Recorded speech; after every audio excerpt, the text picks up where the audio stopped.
Do you even know how to cook? Greg is always taking clients out to eat. Usually that's a bad sign.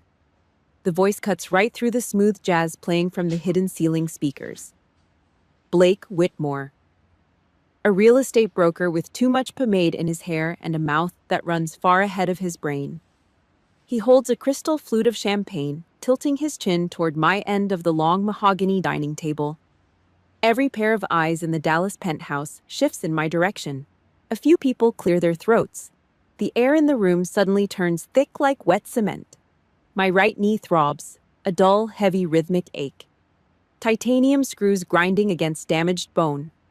A parting gift from a life they know absolutely nothing about. I do not look at Blake, not right away. My eyes automatically sweep to the right. Muscle memory, assessing the room. Counting the exits. 2 heavy oak doors, 1 massive floor-to-ceiling glass window overlooking the city skyline. 6 potential threats armed with serrated steak knives. The smell of overpriced cologne mixes with the heavy scent of charred ribeye. It is suffocating. I sit perfectly still. The ice water in my glass transmits a biting, bitter cold right through my fingers. Fingers covered in thick, faded scars. The table is set with imported white silk and polished silver flatware. The women around me are wrapped in designer dresses, their wrists heavy with diamonds. The men sit in custom-tailored suits, loudly debating golf handicaps and stock portfolios. And then there is me. I am wearing a plain, modest black dress, the standard uniform for a corporate CEO's wife, designed to fade into the background, designed specifically to make the man sitting beside me look larger than life. I look at Greg, my husband, the man I have shared a home with for 2 decades. In the military, when you are caught in the crosshairs, your unit steps up. They lay down suppressing fire. They throw their own bodies in front of the flying shrapnel. You do not even have to ask. You do not have to beg for protection. It is the code. You protect your own. I watch Greg. I wait for him to set his silver fork down. I wait for him to clear his throat, to shift the attention, to say something, anything to shut Blake down. He does not do it. Instead, the corner of his mouth twitches upward. He shrugs his shoulders, his tailored jacket pulling tight across his back. A low chuckle escapes his throat, vibrating in the sudden quiet of the room. He laughs with them. He serves me up on a silver platter. He throws me right under the bus, simply to save face in front of a man who sells luxury condos for a living. Greg chose the crowd. He chose the cheap applause of empty suits over the dignity of his own wife. The pain from that realization does not hit like a bullet. Bullets are fast. This is worse. Enemy fire is honest. It comes at you straight from the front. This is a rusted knife slipped quietly between the ribs by the very person who is supposed to guard your blind spot. Laughter ripples across the dining room. Polite, condescending, rich people laughter. They look at me like I'm a broken appliance, a woman who has no value because she cannot properly baste a turkey or host a Sunday barbecue. To them, a silent woman is an empty woman. My stomach twists into a hard knot, but my heart rate stays perfectly steady. 58 beats per minute. I know this because I am actively counting them. It is pure drilled conditioning. When the world catches fire, you do not panic. You slow down. You analyze. I release my grip on the serrated steak knife. I let it drop from my hand. Click. The sharp, harsh sound of heavy metal hitting fine porcelain slices cleanly through the chuckles. The laughter falters for a fraction of a second. I place both of my hands flat on the table. The thick calluses on my knuckles, the rigid, uneven, burned skin on my palms. They look entirely out of place against the immaculate white silk tablecloth. They are the hands of a mechanic, a fighter, a survivor, not a socialite. I take a breath. I pull the air in through my nose, dragging it past my chest, forcing it deep down into the very bottom of my lungs. I take the anger, the sharp humiliation, the absolute disgust, and I lock it all away in a heavy steel box in the back of my mind. I do not yell. I do not throw my iced drink in his smug face. Yelling takes energy. Yelling is exactly what weak civilian minds do when they lose control of their environment. The room is still vibrating with their cheap, hollow amusement. I finally turn my head. I look dead into Blake Whitmore's eyes. I do not look at his expensive suit or his flashy watch. I look right through the soft, sagging fat of his neck and his fragile, inflated ego. I look at him the way a seasoned predator watches a loud, oblivious animal grazing in the open. My stare does not blink. I do not raise my voice.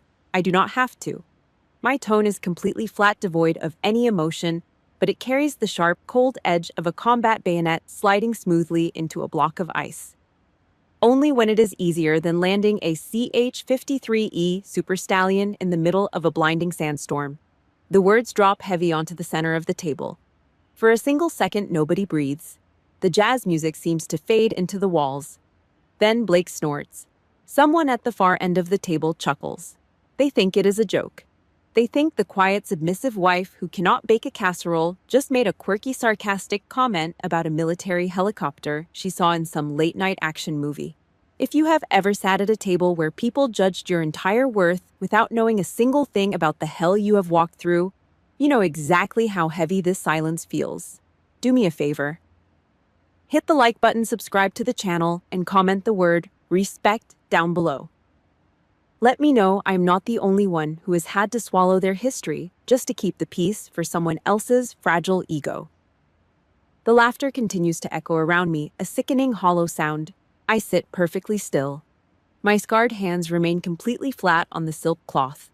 I watch Greg raise his expensive wine glass to his lips, completely oblivious to the massive shift in the atmospheric pressure.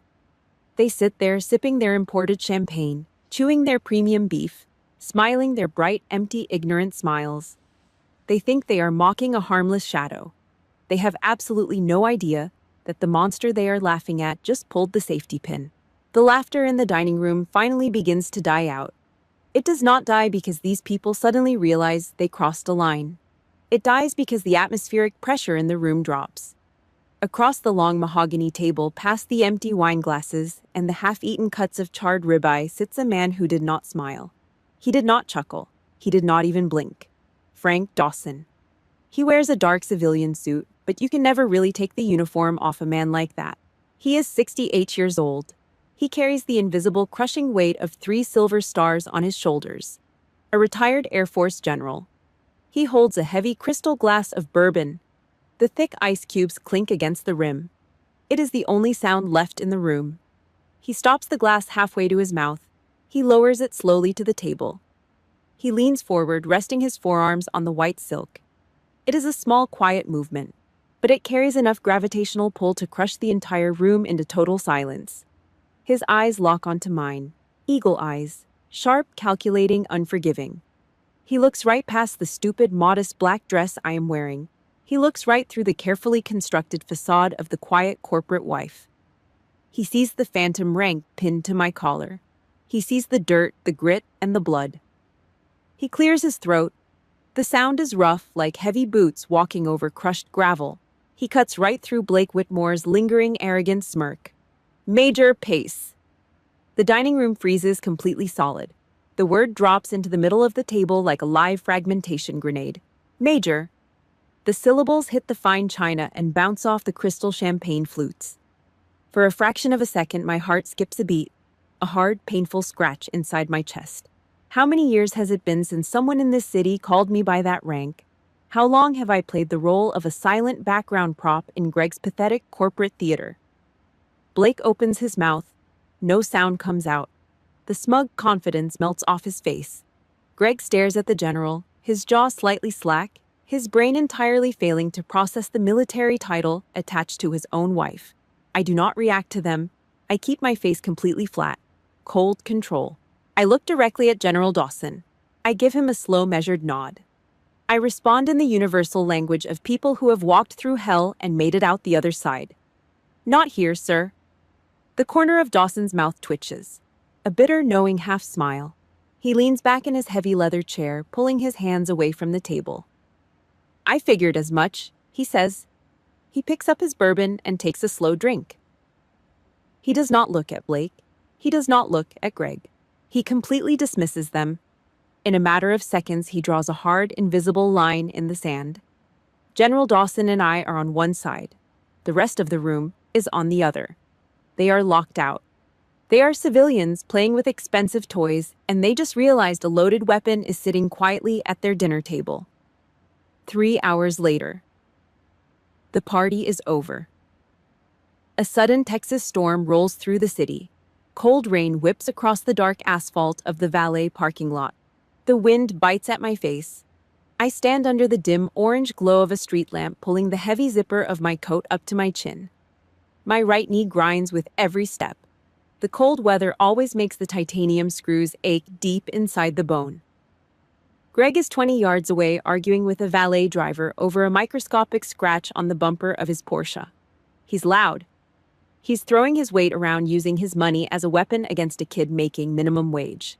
A dark shadow steps out from behind a concrete pillar. General Dawson. He does not carry an umbrella. The rain runs off his broad shoulders.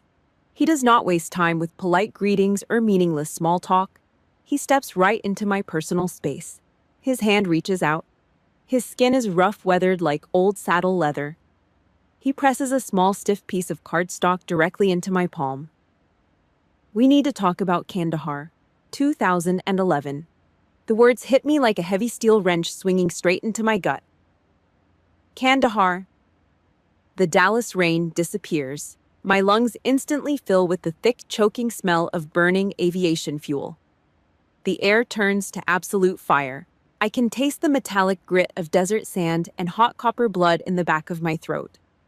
I hear the deafening, catastrophic grinding of torn aluminum rotors tearing themselves apart in the dark. I feel the dead weight of a bleeding mechanic slumped across my shoulders.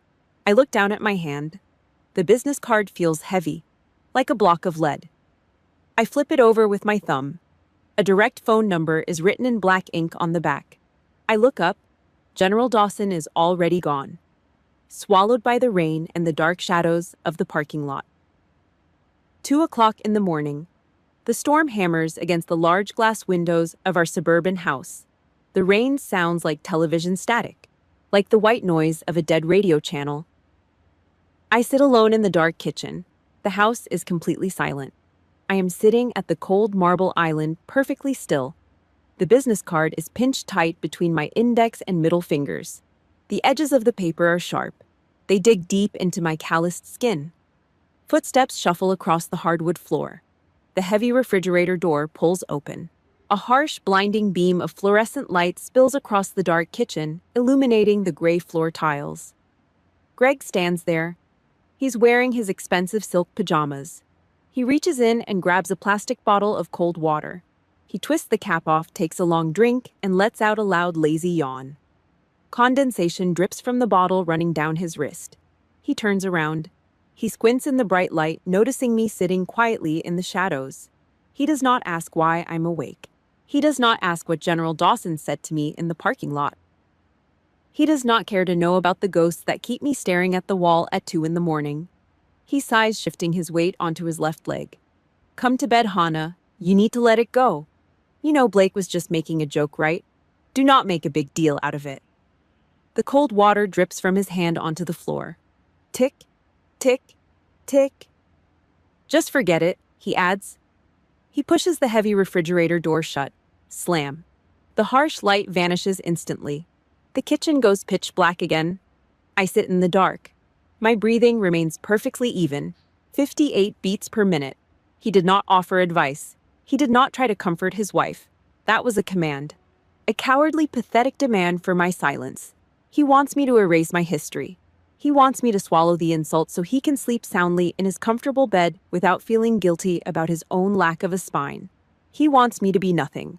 My thumb traces the raised ink on the back of the card. Kandahar. 10 years of keeping the nightmares locked in the basement. 10 years of making myself small so my husband could feel big. I place the card flat on the cold marble counter. The silence in the kitchen is absolute.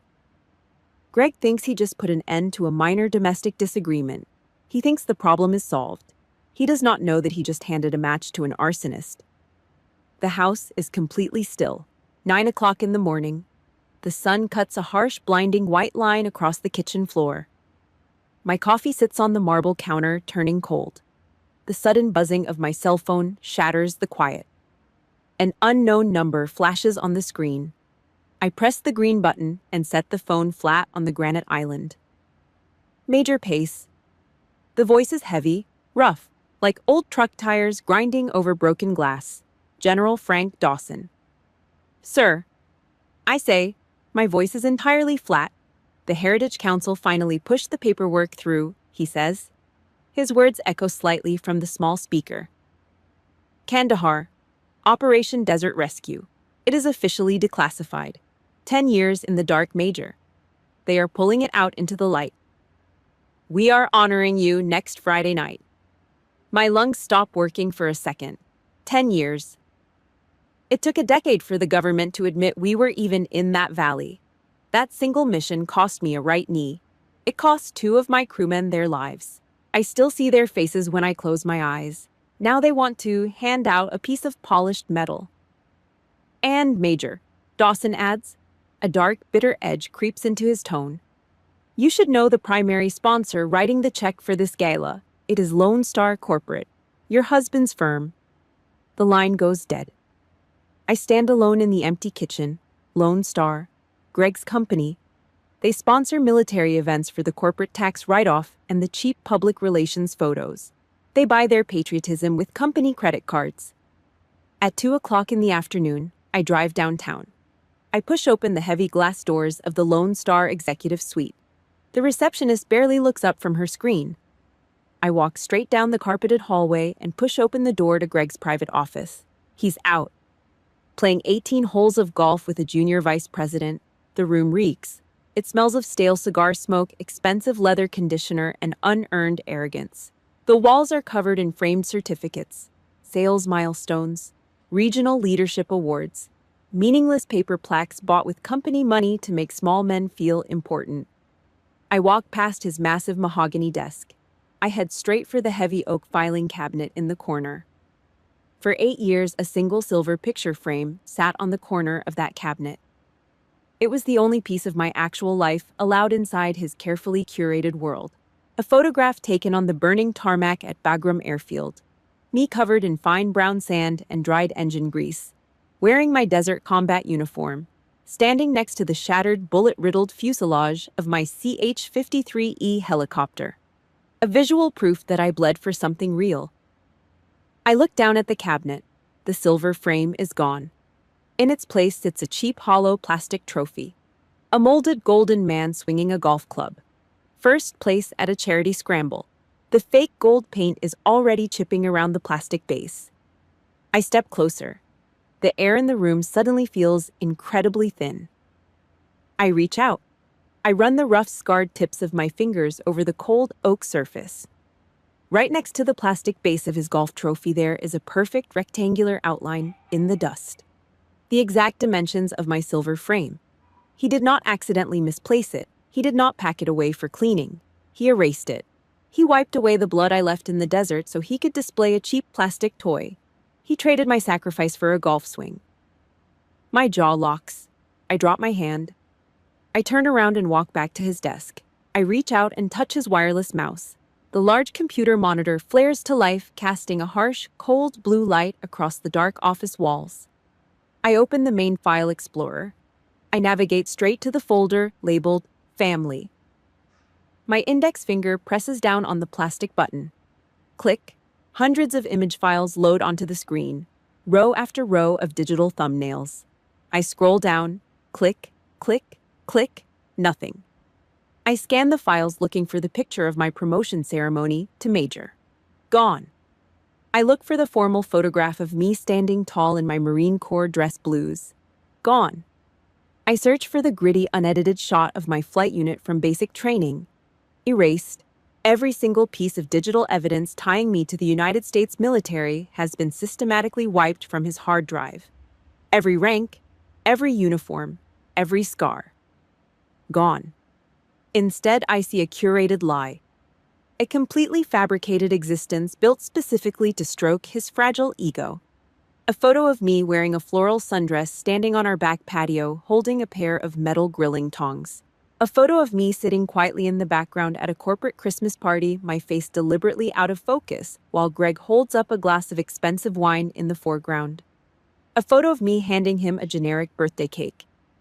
He did not just hide my uniform. He actively designed a completely different woman. He took a combat commander, a woman who held the bleeding severed arteries of dying Marines in her bare hands, and he digitally reconstructed her into a static, harmless prop. A quiet little background character to make his mediocre life look profound. He is terrified. He's absolutely terrified that his wealthy civilian friends will realize his wife has more courage in her shattered right knee than he has in his entire body. He feels small, so he decided to shrink me down to fit his comfort zone. I take my hand off the mouse. I stare at the blue screen. Not a single tear falls from my eyes. There is no sadness left in my chest. Soldiers weep when they lose their brothers in the dirt. They do not cry over the pathetic actions of a coward. My chest tightens. The anger burns hot for exactly 2 seconds, and then it goes completely freezing cold. Ice in the veins.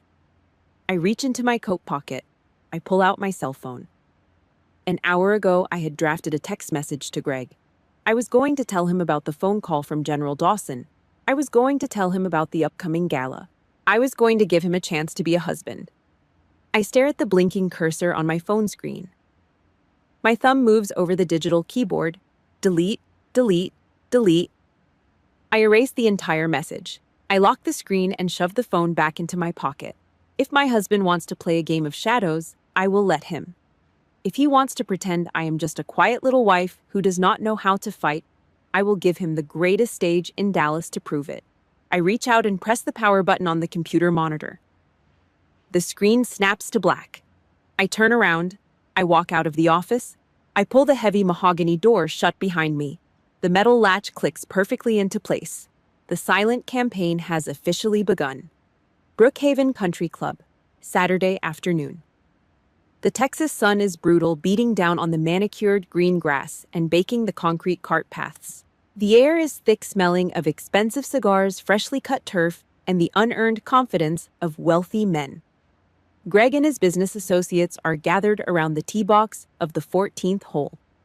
I stand quietly by the electric golf cart holding a bottle of mineral water. I'm wearing a plain white polo shirt and a khaki skirt. The invisible wife, the silent spectator. Duke Hollander is currently holding court. He is a mid-level investment banker who buys military-grade tactical gear just to visit the indoor shooting range on the weekends. He's leaning heavily on his titanium driver, waving his free hand in the air. I am telling you, these modern pilots have it completely easy, Duke says, loudly addressing Greg and 2 other executives. I was watching this documentary on the Discovery Channel last night about the Middle East. It is all computers now. Fly-by-wire, autopilot. The machine practically does all the heavy lifting for them. It is basically just playing a video game. Greg chuckles. He takes a sip of his overpriced imported beer. He does not know anything about aviation, but he nods along because Duke just bought a second vacation home in Aspen. Back in Vietnam, those guys actually had to fly. Duke continues, his chest puffed out under his tight polo shirt. Today, if the computer fails, these kids completely panic. They do not have the raw instincts. I look down at my hands. The thick white scars wrapping around my knuckles catch the harsh sunlight. I flex my fingers. The joints pop. For 10 years, I have swallowed this garbage. I have stood quietly in the background while men who have never thrown a single punch in their entire lives debated the realities of war. I have let them play their little games. I have let them pretend they are the apex predators of the world just because they know how to manipulate the stock market. Not today. I reach up. I pull my dark sunglasses off my face. The blinding Texas sun hits my eyes directly, but I do not blink. I do not squint. I drop the plastic water bottle onto the seat of the golf cart. I step forward. The crunch of my shoes on the dry gravel makes Duke pause. He turns his head. Greg looks at me, his eyebrows pulling together in slight confusion.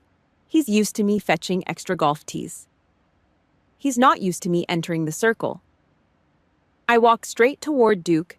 I do not stop at a polite conversational distance. I step right into his personal space, forcing him to physically lean back against his golf bag. You think flying a combat helicopter is like steering your Porsche down the interstate, Duke? My voice is entirely flat. It does not rise, it does not waver. It cuts through the humid air like a heavy steel blade. The entire group goes dead silent. The clinking of golf clubs stops. Duke lets out a short, uncomfortable breath. His face flushes slightly. Come on, Hannah. I was just talking about the technology. It is a known fact. Have you ever had to auto-rotate a 30-ton machine into a brownout? I ask. I do not let him finish his sentence. I step 1 inch closer. My eyes lock onto his, pinning him in place.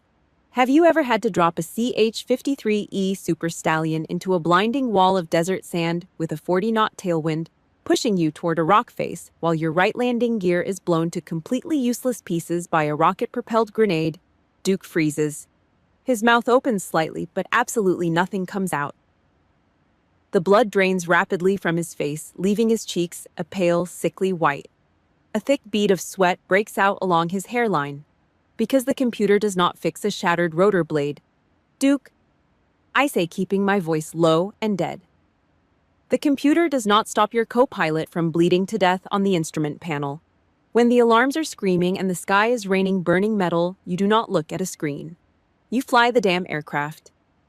I hold his gaze for 3 full seconds. The silence is crushing. Greg is staring at me, completely paralyzed.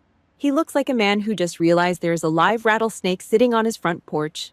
I do not wait for an apology. I do not care about Duke Hollander's opinion.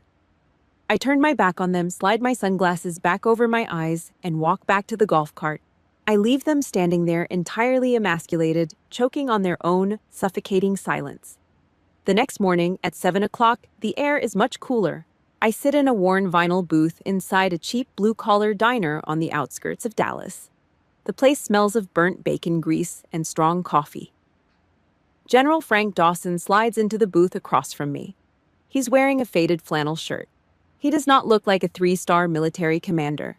He looks like an old mechanic holding onto his last good wrench. He slides a tall glass of black iced coffee across the scratched formica table toward me. Heavy condensation drips down the sides of the glass, pooling on the table. You are playing with them, Dawson says. His voice is a low rumble. I pick up the glass. The cold bites into my scarred fingers. I am not playing, sir. I am establishing a perimeter. Dawson nods slowly. He reaches over and taps his thick index finger against the front page of a discarded newspaper sitting on the edge of the table. A real enemy is easy to fight, Major, Dawson says, looking directly at me. You see a guy with a rifle, you know exactly what to do. You shoot first. But a man carrying a fragile ego that is a highly unpredictable threat. I take a sip of the bitter black coffee. I do not add sugar. I do not add cream. A man can handle being defeated by a superior enemy. Dawson continues, his eyes narrowing slightly. He can survive losing his business. He can even survive losing his money. But a man like your husband will absolutely lose his mind if he realizes he is just a minor apprentice standing next to his own wife. You are pulling the rug out from under his entire reality. He pulled the rug first, I reply. He erased my photographs. He wiped my files. He tried to delete Kandahar. Dawson leans back. He looks out the diner window at the empty highway. Then you make him eat it. Do not let him hide behind his money. You put him in the spotlight and you let him burn. When I finally return to the large suburban house, it is late in the afternoon. The house is quiet except for the sound of running water echoing from the master bathroom upstairs. Greg is in the shower. He's whistling a cheerful, upbeat tune. He's getting ready for his big corporate gala next Friday night. He thinks he's the star of the show. He thinks he's going to stand on a stage and shake hands with veterans smiling for the cameras while holding a giant, oversized novelty check. I walk into the kitchen. I drop my car keys on the counter. There's a large stack of incoming mail sitting next to the sink. Glossy catalogs, credit card offers, and utility bills. Right in the middle of the stack is a heavy, thick envelope. The paper is high-quality textured parchment. It is sealed with a gold-embossed Air Force logo. I pull the envelope out. I run my thumb over the raised golden letters printed clearly on the front. Guest of honor, Major Hannah Pace. My heart does not speed up. My hands do not shake. I am perfectly, completely calm. The kind of calm that only comes right before a devastating airstrike. Greg continues to whistle upstairs, completely oblivious to the world outside of his own reflection. I do not call out his name. I do not walk upstairs to show him the invitation. Instead, I pull open the bottom drawer of the kitchen cabinet. the junk drawer. I slide the heavy gold envelope deep into the back, burying it completely under a messy stack of old electric bills and expired coupons. I push the drawer shut. It closes with a soft final click. The safety pin is officially pulled. The bomb is sitting quietly in the dark. All Greg has to do now is step exactly where I want him to. Dallas Aviation Museum, Friday night. The massive steel hangar is packed with 300 guests. Wealthy donors, local politicians, and corporate executives pretending to care about the military. The air conditioning hums loudly, but the room still smells like expensive perfume and cheap catered food. A decommissioned helicopter sits in the center of the room, polished and lit up like a museum exhibit. Down in the VIP section, right up front, Greg is holding court. He looks the part of the powerful CEO, custom-tailored tuxedo. Slicked back hair, a heavy gold watch catching the ambient light. He is standing with Blake Whitmore and Duke Hollander, loudly bragging about his company's deep commitment to the armed forces. Lone Star has always supported the troops, Greg says, gesturing grandly toward the stage with his scotch glass. It is about giving back, honoring the guys who actually put it on the line. He uses their blood to buy himself public relations. He writes a corporate check to buy a hollow sense of patriotism. I do not stand with him. I stand in the complete darkness of the backstage wings. The air back here is cool and smells faintly of heavy machine oil. I'm not wearing a modest black dress. I'm not wearing a floral apron. For the first time in 10 years, I'm wearing my Marine Corps dress blues. The heavy dark blue wool fits perfectly. The high red collar bites into my neck. The gold buttons run down the center of my chest, perfectly aligned. Pinned to the left side of my jacket is a thick stack of ribbons and medals. The bronze star, the purple heart, the air medal. I am a ghost. None of Greg's friends know what I look like without a frying pan in my hand. They do not know this version of me. Suddenly, the main house lights cut out. The entire hangar goes pitch black. The low hum of conversation stops immediately. 300 people fall completely silent. A single blindingly bright spotlight snaps on. It hits the center of the wooden stage. General Frank Dawson walks out into the light. He's wearing his full Air Force dress uniform. 3 silver stars gleam on his shoulders. He walks to the podium. He does not smile. He grabs the edges of the wooden stand. He leans into the microphone. When he speaks, his voice echoes off the metal roof like heavy thunder. It is not a speech. It is a sentencing. Kandahar, 2011. Operation Desert Rescue. Dawson pauses. He lets the words sink into the quiet room. Visibility was absolute zero. A massive brownout. 24 Rangers pinned down in a rocky valley taking heavy RPG fire. Command ordered all birds to return to base. The risk was too high. The mission was considered a total loss. I close my eyes in the dark. I can still smell the burning sand. One pilot refused to turn around, Dawson says. His voice drops an octave, cutting deep into the crowd. One pilot took a CH-53E. Super Stallion dropped it through a wall of blinding dust, took a direct hit to the landing gear, and held that crippled 30-ton machine steady while taking heavy ground fire. That pilot saved 26 lives that night, taking a piece of shrapnel to the knee to do it. The crowd is completely breathless. Dawson looks up. He stares directly down into the front row. He looks right at Greg. This event is sponsored by Lone Star. Dawson says, his tone dripping with cold, unmistakable contempt. But the hero of that operation has been hidden in the dark for far too long. Ladies and gentlemen, please welcome the commanding pilot of that mission. Dawson steps back from the microphone. Major Hannah Pace. The stage manager hits the cue. The heavy black curtains pull back. A second spotlight snaps on, slicing through the dark and hitting me dead in the chest. The light catches the gold rank on my shoulders. I step out of the shadows. The applause starts slow, then erupts. It is deafening.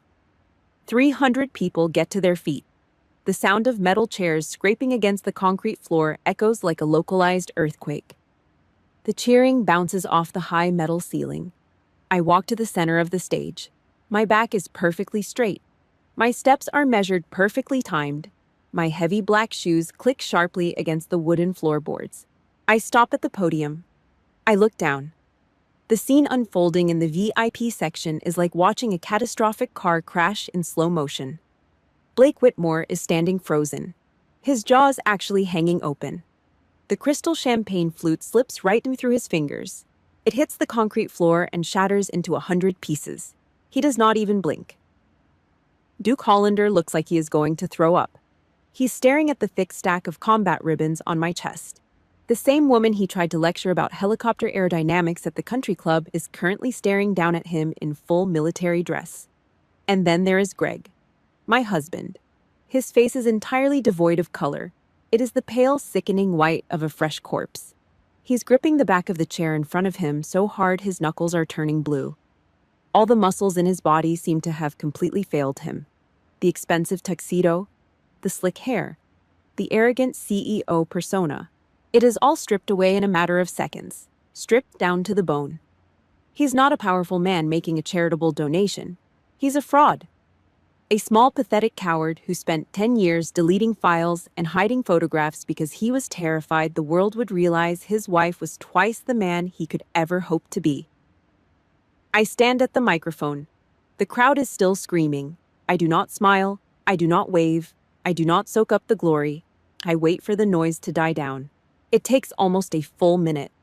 When the room finally settles into a heavy, expectant silence, I lean forward. I did not fly that aircraft alone, I say. My voice is calm, flat, and completely devoid of ego. It echoes through the massive hangar. I am here tonight to read the names of 14 combat mechanics and 2 field nurses. They are the ones who held the bleeding together.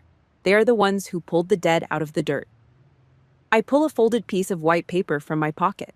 I do not tell stories about my own bravery. I do not mention my shattered knee. I read the names of the dead. I honor the people who actually did the heavy lifting. The people Greg's corporate buddies will never think about when they go to sleep at night. The absolute humility of the act acts like a knife driving straight into the arrogant heart of the room. I do not need to brag. The truth is heavy enough to crush them all. I look down at Greg one last time. He's trembling. I did not just ruin his corporate party. I did not just embarrass him in front of his wealthy friends. I just took a sledgehammer to the entire ecosystem of lies he built his life upon. I finish reading the final name. I fold the paper. I step away from the microphone. I do not stay for the handshakes. I do not stay for the photos. I turn my back on the blinding spotlight. I walk off the stage, heading straight for the dark, empty corridor leading out to the parking lot. I pull the heavy white gloves off my hands. It is time to finish this. The applause still thunders behind the heavy double doors of the Dallas Aviation Museum. The muffled roar of 300 people chanting my name vibrates through the thick mahogany wood, but out here in the empty corridor, the silence is absolute. The air conditioning vents above me push a steady stream of freezing air down the long hallway. It chills the light layer of sweat on the back of my neck. The stiff, high red collar of my Marine Corps dress blues chafes slightly against my skin. The heavy stack of combat medals pinned to my left breastplate pulls at the dark blue wool. I stop under a flickering overhead light. I reach for the wrist of my left hand and slowly pull the heavy white dress glove off. I do the same with the right. The cotton fabric sticks slightly to the thick, uneven calluses on my palms. I fold the gloves together into a perfect, rigid square and tuck them under my left arm. I do not feel triumphant. I just feel tired. Fast, erratic footsteps echo from the far end of the corridor. Leather dress shoes slipping and squeaking frantically against the polished marble floor. Greg! He bursts through the heavy doors, letting them slam shut behind him. He's gasping for air, taking in large, ragged breaths. The custom-tailored tuxedo that made him look like a titan of industry just 10 minutes ago now looks like a cheap, wrinkled rental. His silk bow tie hangs completely undone around his collar. His hair, usually slicked back and locked in place with expensive product, falls messily across his forehead. He looks like a cornered animal. A rat caught in the sudden glare of a high-beam flashlight. He stops 5 feet away from me. The smell hits me immediately. Expensive imported scotch mixed heavily with the sharp, sour stench of cold fear. He swallows hard. I hear the dry, pathetic click in his throat. His eyes dart wildly around the empty, cold hallway before dropping straight down to the toes of my high-gloss black uniform shoes. He cannot look at my face. He absolutely cannot look at the medals on my chest. Hannah! He wheezes. His voice shakes. He raises a trembling hand, reaching out toward me before pulling it back. I did not know.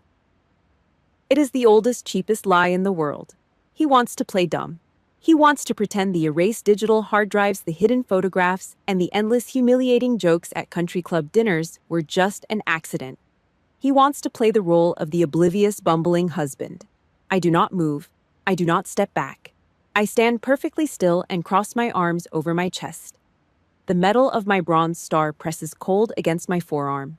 I lock my eyes onto him. I do not blink. Ignorance is a liability, Greg, I say. My voice is entirely flat, dead. It echoes off the cold marble walls like a gunshot. It is not an excuse, especially not after 20 years. He shivers. The freezing air from the vents finally hits the sweat soaking through his expensive white dress shirt. The last layer of his protective CEO armor cracks and shatters right in front of me. He cannot hide behind his money anymore. He cannot hide behind his corporate title, his luxury sports car, or his golf club buddies. Out here in the cold, he has absolutely nothing left. His chest heaves, his shoulders cave inward. The ugly, pathetic truth finally vomits out of his mouth. I was scared. He chokes on the words, staring at the floor. I was terrified. If they saw you, if they really saw who you are and what you did over there, they would see how huge you are. They would look at me and they would see that I am just nothing. I am just a guy in a suit. I would be nothing next to you.